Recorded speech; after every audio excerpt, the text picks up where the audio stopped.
Hi everyone, I welcome you to my YouTube channel. This lecture is one of the series that I want to release on the concepts of school mapping.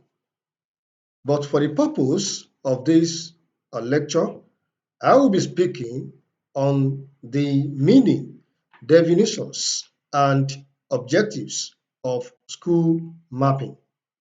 I'm Maruf Akinwale Oladejo. I am from the Department of Educational Management, University of Lagos, Lagos, Nigeria. Um, the objectives of this lecture are basically three, and I believe strongly that by the end of this lecture, you should be able to explain the meaning of school mapping. You should be able to give one or two definitions for the concept of school mapping.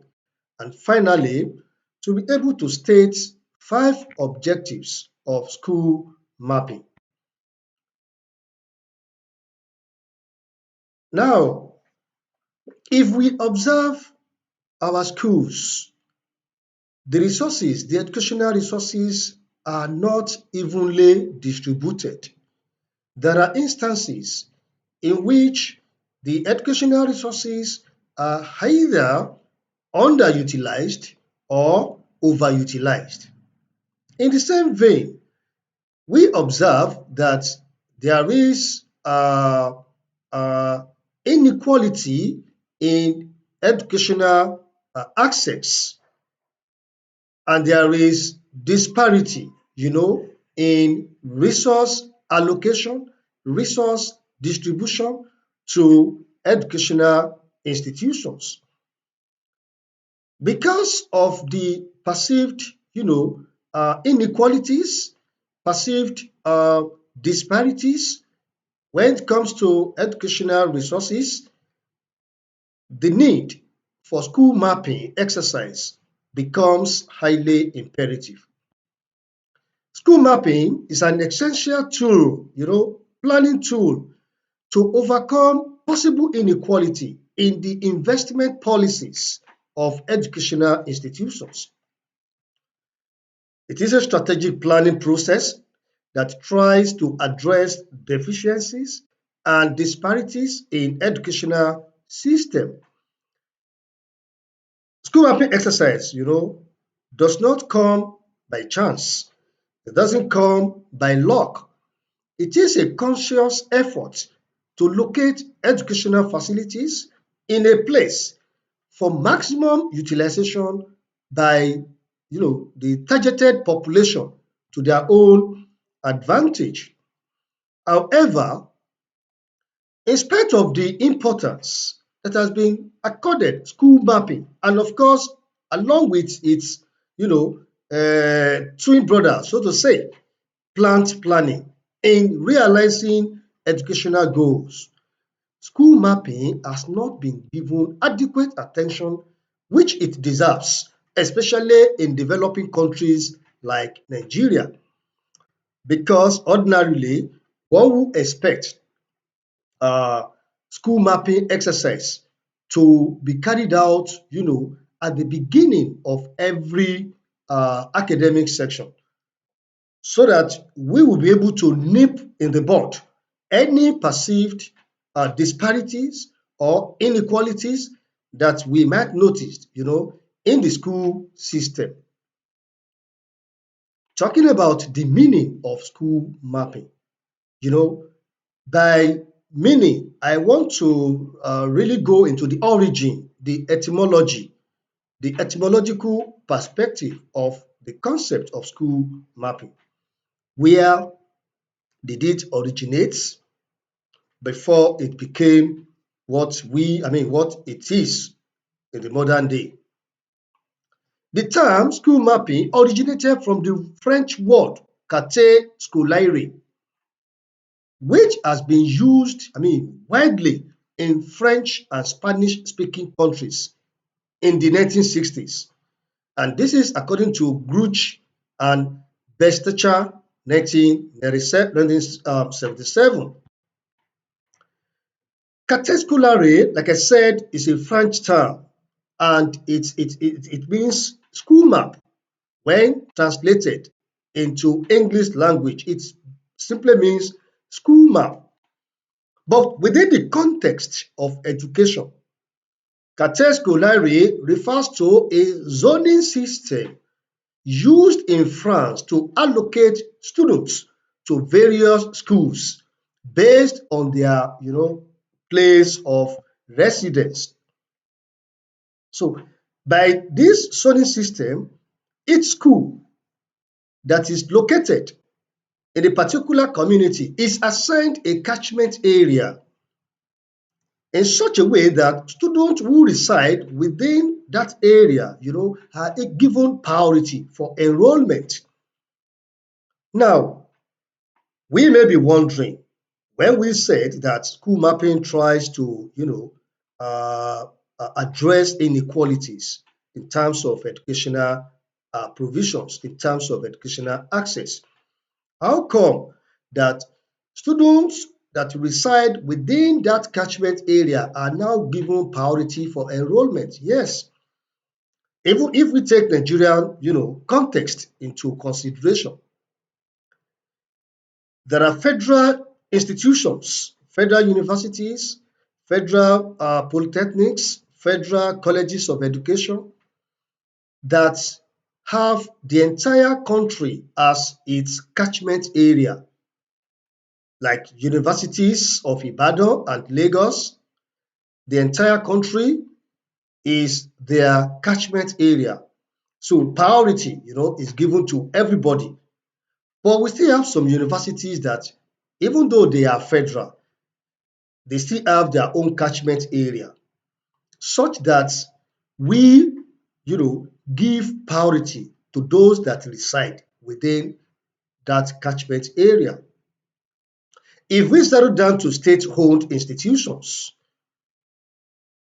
the state-owned universities or polytechnics or colleges of education, of course, we give priority to its own citizens, its own indigenes. We are not saying that they will not, admit people from other states, but the point I'm trying to make here is that priority will be given to those that are residing, within the catchment area where the school has been located. And this Carter Scolaire system is designed to ensure equitable access to education by preventing the concentration of either the advantaged or the disadvantaged students in any one school. So, in essence, we the practice of Kate Scolaire, is meant to uh, provide equitable access. We don't want a particular school to be dominated by, maybe children of the rich, or another school to be dominated by disadvantaged students, maybe children with special needs. How do we ensure equitable access to education by everybody? Now, as good as the system is, it is still, controversial. It is still controversial, and of course, it has faced criticisms, for reinforcing socio-economic segregation in schools. Socio-economic segregation in schools. But despite that criticism, Cartier Scolaire still remains an essential tool for many education systems, to ensure equitable access to high quality education. High quality education. Now, what are the ways by which scholars have defined the concept of school mapping? I have highlighted some of these, definitions And according to Gruch and Besticha, 1984, school mapping has been defined as a dynamic process of identifying logically and systematically the communities and sites where educational facilities provided in the plan are to be located. You know, we have plan where, as far as the plan is concerned, have we agreed to locate a particular school? Where have we agreed to, provide educational facilities? That is what that definition talks about. Govinda, 1999, also said that school mapping is a process of mapping of an area of expansion as well as rationalization of educational facilities in accordance with defined norms, values, and standards. Now, a critical look at this definition is saying that school mapping exercise takes a look at expanding the existing schools, takes a look at rationalizing educational facilities in line with the standard and the norms. Furthermore, Yusuf and Akiniroyi 2011 described school mapping as the process of estimating and diagnosing school requirements, identifying the ideal communities and sites where new schools are to be located and where additional educational resources are to be provided. Now, when I x-ray this definition of school mapping actually captures two things. One, where do we want to locate new schools? Where are the ideal communities that deserve new schools?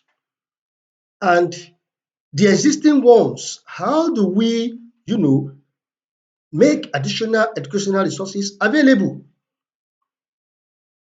How do we rationalize the scarce resources within the education system, you know, among various schools? So, in other words, school mapping is not mainly talking about, coming up with the diagrammatic representation of school, you know, uh, only where to locate a school. It also talks about addressing perceived inequalities, disparities noticeable within the existing schools. I continue the definitions of school mapping by making reference to Furujala, 1993, who used school location planning, because school location planning is another word for school mapping. School location planning is another word for school mapping. And that is what made Furujala 1993 to say that school location planning, synonymous with school mapping, is the set of administrative policies and procedures that are used to plan the distribution, size, and spacing of schools. And finally, Oladejo 2023 uh, submitted that school mapping is a systematic process of documenting and representing the spatial configuration and resources within the school, or within a school rather, by creating its visual representations that help individuals navigate the school, plan resource utilization, improve safety measures, and enhance overall efficiency and productivity. So, from this definition, I need to quickly say that when we talk of school mapping, it is not actually talking about the map per se. It is a dynamic process. It is a systematic process, you know. So it goes beyond just diagrammatic representation, visual representation of school. It involves stages. It involves stages. And of course, I will talk about the stages involved in school mapping in the next video. Moving forward, we need to examine, in line with the objectives that I highlighted at the beginning. We need to examine the objectives of school mapping. What are the basic objectives that we expect school mapping to achieve, especially when we are trying to, address the twin problems of disparities and inequalities. You know, disparities in educational resource provision and utilization, inequalities of educational, access. There are quite a number of objectives that school mapping exercise intends to achieve. The first one is to identify the location and distribution of schools and educational resources within a specific region or area. Which area, which region do we need to, locate new schools? Which school, which area do we need to channel the educational resources? That is one objective of school mapping. The second one is to understand the educational needs and gaps in a community by pinpointing areas with limited access to schools or educational resources. If we want to understand the basic needs of people regarding education, if we want to understand the, existing gaps in the community, and we want to really target specific areas that have limited access to school, we need to carry out school mapping exercise, and that is another objective. The third one is to analyze the demographic and socio-economic characteristics of students attending different schools, which can help in targeting specific interventions or policies. If we have, if we carry out school mapping exercise, the objective is to analyze the demographic and socioeconomic characteristics. What are the characteristics of students? Do we have special needs children among them? Which schools are they attending? So that we will be able to come up with, specific interventions and policies that would address whatever anomalies that we might notice in the school or among the students that are attending different schools. Then, to assess the quality and performance of schools in terms of academic achievements, infrastructure, and resources. Like I said, we are expected to be carrying out school mapping exercise at the beginning of every section. It is by so doing that we will be able to assess the quality and performance of various schools, the performance of the teachers, the non-teaching staff, the students. We'll be able to have situational analysis of the existing infrastructure and resources. That is the objective of school mapping exercise. The next one is to be able to plan and allocate resources effectively by identifying areas with a high concentration of schools or areas where additional schools are needed. That is another objective of a school mapping exercise. If we want to identify areas where schools are highly concentrated, or areas where schools need to be, additional schools need to be provided, we need to carry out school mapping exercise because that is one of its objectives. The next one is to promote equity and accessibility, by ensuring equal opportunities for quality education for all students, regardless of their location or background. Don't forget that I said that we usually observe inequalities in educational opportunities, in educational access. For us to be able to address this, we need to, embark on school mapping exercise because it aims at promoting equity and accessibility that will pave the way for, equal opportunities for quality education for all students, regardless of their location and background.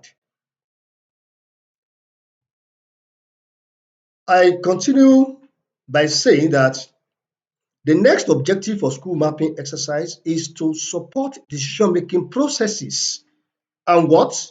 And policy development in education. And how does school mapping do this? It does this by providing a comprehensive overview of the education system, either at the regional or national level. So that is the objective of school mapping exercise. The last one, the last but not the least, is to monitor the progress and impact of educational initiatives or interventions by tracking changes in school infrastructure, student enrollment, or academic performance over time. This objective is very, very, germane to what I have said earlier on. Because, and what is that statement? That statement that school mapping exercise is supposed to be, is something that should be uh, carried out at the beginning of every section. Because by that, that is how we can monitor the progress, we can monitor the impact, of several educational initiatives or interventions, and we can conveniently track changes in school infrastructure. Maybe some schools, they now have more resources than other, or student enrollment. Some schools now they have been overpopulated, with students. But when we carry out school mapping exercise at the beginning of every section, we're able to track these changes. We're able to track these changes. Um, for this video, we have been able to talk about the meaning. I took a cursory look at the origin, the etymological perspective for school mapping, of course, which has its origin from French word quartier scolaire. What does it mean? A kind of zoning system that, try to serve the catchment area of a particular school where, community where the school is located. I talked about, various definitions that have been put forward by some scholars, and the major points in those definitions is the fact that school mapping is a process. It is a process, it has stages, and of course, this is what I would be talking about in subsequent, videos. And finally, I've been able to highlight the objectives, I think between 7 or 8 objectives of a school mapping exercise. Thanks for, joining me. I will keep, encouraging you to subscribe to my channel. Don't subscribe only, hit the notification bell so that you will be getting videos anytime I drop on my YouTube channel. And you can share with people. Likes if you are finding the video, highly invaluable. And of course, pass comments. Your comments could be in form of further contributions, or you want to ask questions. go to the comment section. I would, try as much as possible to be attending to whatever comments we might have passed. Once again, I'm Maruf Akinwale Oladejo. I'm from University of Lagos, Lagos, Nigeria. Thanks for watching.